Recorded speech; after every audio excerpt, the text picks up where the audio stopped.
Another bald girl tutorial brought to you by a former bald girl. I started putting on my concealer on my lid, as you guys know, and then I totally forgot my face was getting really cracky and dry, and I was like, I need to moisturize. So that's why that happened. It's probably, if you watch my videos, that was like super out of the ordinary. I usually don't even show myself doing that, but there you go. Then I'm going to blend out the concealer, and we're going to start with the transitional color. As always, a transitional color is basically going to work to set down that eyeshadow, and it should be close to your natural color. You don't really want to see it. You just want to make sure that when you do put a color on your eyelid, that it doesn't just sit in one spot and make it really hard to blend out. You want to put this down first to make it easier to blend. Then we're going to go in with a really soft brown color, and we're just going to softly go in windshield wiper motions, as always focusing on the outer corner and just kind of bringing it in.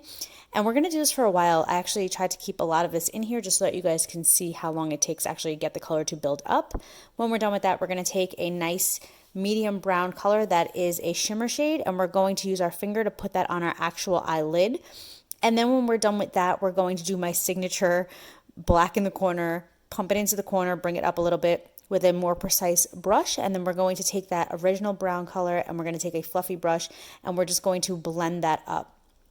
This just creates some depth between the two browns, and it just makes the eye look better, especially if you have a hooded eye. It just kind of makes it all pop and just kind of gives you that depth that you need when you're doing an eyeshadow look.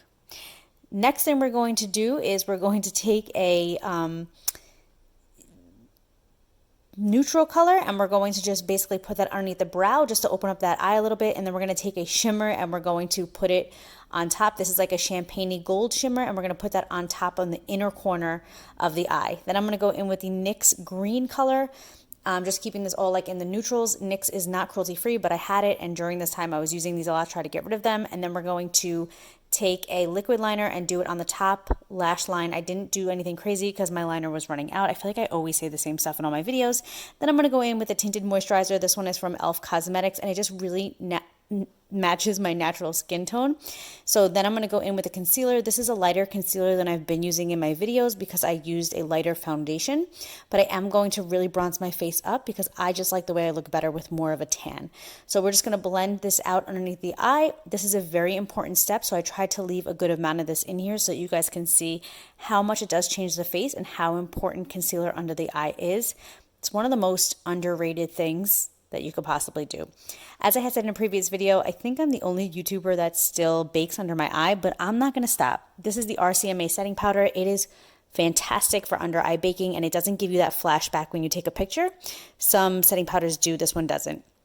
Then I'm going to go in and contour and bronze at the same time. As I always say, if you guys watch my videos, that my bronzer does not have glitter in it, so I could use it as a contour as well. And I really left a lot of this in because I wanted to show you guys how much I'm actually bronzing my face, because as I had said, I used a lighter tinted moisturizer and I used a lighter concealer, and I just wanted to make sure that I brought that color back into my face, and this is the time to do that. So that is what I'm doing here, really showing you guys. And then I'm going to take that clean brush that I always talk about, that I specifically use for getting rid of the setting powder under my eye, and we're going to get rid of that setting powder under the eye. You want to use a brush that's either dedicated to that or a clean brush, because you don't want to put any bronzer on this part of your eye. You want to keep it very light and airy.